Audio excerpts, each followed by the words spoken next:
కర్ణుడి సామర్థ్యం ఏపాటితో చూద్దామని ద్రోణాచార్యుడు ప్రదర్శనకు అనుమతినిస్తాడు.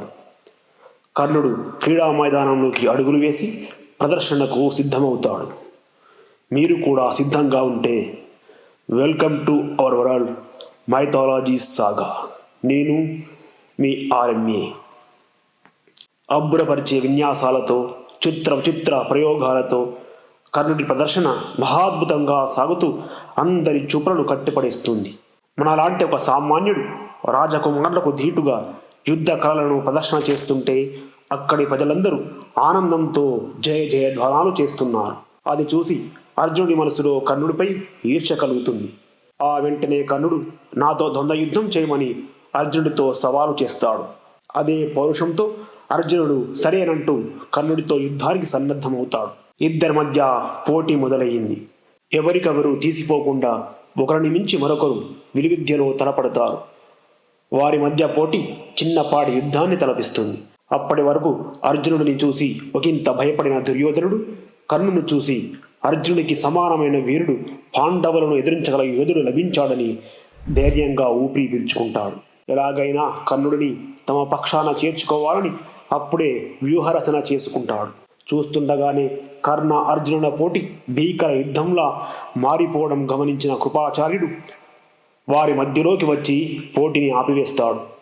ఆ తరువాత కర్ణుడిని సమీపించి రాజపుత్రుడైన అర్జునుడితో ద్వంద్వ యుద్ధం చేయడానికి నీకున్న అర్హతలేమిటి?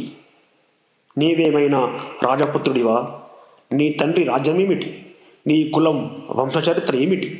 యుద్ధ కళలను నేర్చుకున్నంత మాత్రాన ఒక సూతుడు ఎప్పటికీ గొప్పవాడు కాలేడు. తక్షణమే ఇక్కడ నుండి వెళ్ళిపో అని అంటున్న కృపాచార్యుడి మాటలకు అడ్డుపడుతూ దుర్యోధనుడు లేచి వచ్చి, గురుదేవా, ఒక వీరుడి సామర్థ్యం నైపుణ్యం నిర్ణయించున్నది అతని కులం వంశచరిత్ర రాజ్యాధికారమా? అలాగైతే మీతో సహా గొప్ప వీరులమని విర్రవీగుతున్న ఇక్కడ ఉన్న మహామహులది ఎవరి పుట్టుక ఎలాంటిదో, ఎవరి వంశచరిత్ర ఎంత నీచమైనదో చెప్పమంటారా?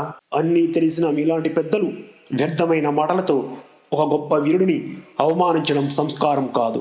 ఒకవేళ మీరు చెప్పినట్టే రాజరికమే అర్హత అయితే ఈ క్షణమే కర్ణుడిని అంగరాజ్యానికి రాజును చేస్తాను అంటూ అప్పటికప్పుడు మహారాజు ధృతరాష్ట్రుణ్ణి భీష్మ పితామహుడిని ఒప్పించి అంగరాజ్యానికి రాజుగా కర్ణుడికి పట్టాభిషేకం జరిపిస్తాడు. కర్ణుడి తండ్రి అతిరథుడు కూడా అక్కడికి వచ్చి పుత్రోత్సాహంతో కర్ణుడిని ఆశీర్వదిస్తాడు. అది చూసి కర్ణుడంటే గిట్టని భీముడు, నీ తండ్రి వలె నీవు కూడా రథాలను తోలుకోక అర్జునుడితో పోటీ, ఈ రాజరికం నీకు అవసరమా అని కర్ణుడిని అవహేళన చేస్తాడు.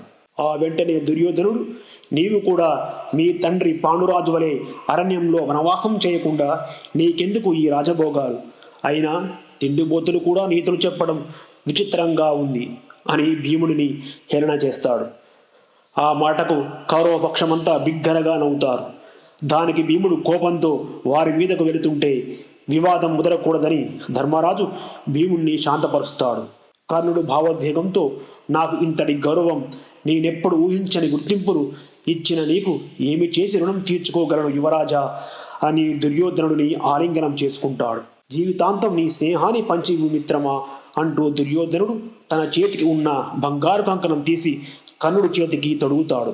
మాటిస్తున్నాను మిత్రమా, ఈ క్షణం నుండి మరణాంతం వరకు నీ స్నేహానికి కట్టుబడి ఉంటాను.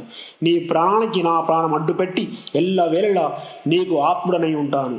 నీ మాటను శిరోధార్యంగా భావిస్తాను అంటూ ప్రమాణం చేస్తాడు కర్ణుడు.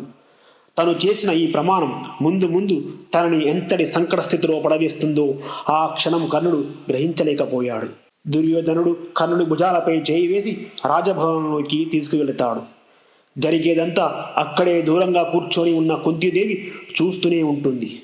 ఆ కర్ణుడు నేను నదిలో వదిలిన నా కుమారుడేనని గుర్తించి సంతోషపడినప్పటికీ ఆ విషయం బయటికి చెప్పడానికి భయపడి తన మనసులోనే బాధను భరిస్తుంది. చూస్తుండగానే కర్ణుడు కౌరవపక్షంలో చేరి పాండవులకు శత్రువుగా మారడాన్ని తట్టుకోలేకపోతుంది.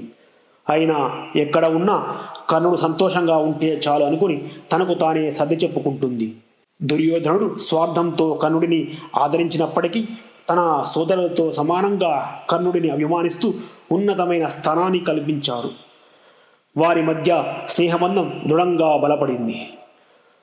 అందుకే శకునితో కలిసి దుర్యోధనుడు పాండవుల పట్ల చేసే కుట్రలను అధర్మమని తెలిసిన ఇచ్చిన మాటకు కట్టుబడి కర్ణుడు తన స్నేహితుడిని వారించలేకపోతాడు. అంగరాజుగా రాజ్యాన్ని చేపట్టిన కర్ణుడు న్యాయబద్ధమైన పాలన కొనసాగించాడు. యుద్ధంలో ఎంతోమంది వీరులను ఓడించాడు. కానీ కర్ణుడి జీవిత లక్ష్యం మాత్రం అర్జునుడితో తలపడి అతన్ని ఓడించడం.